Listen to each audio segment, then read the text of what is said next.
There are different procedures that go from non-surgical to surgical. There are devices such as cool sculpting, which will lower the temperature surrounding the fat and basically trigger the cells to undergo apoptosis or to die in a very controlled fashion and to eliminate the fat. That's one. It's non-surgical. It needs to be repeated a few times.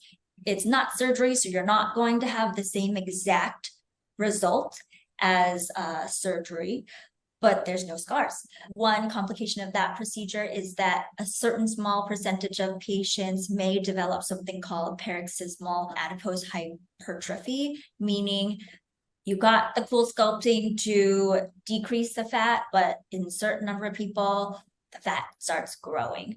And that's a very non-desirable side effect of this. And the treatment for that is ultimately liposuction. Certain people, if they're very, very, very thin, you could use chemicals to dissolve the fat, such as the chemicals used to dissolve the fat under the chin. You can use it on the belly, but this can be painful. You have to repeat the treatment. And if you need a lot of surface area, it can be very expensive and it can be very swollen.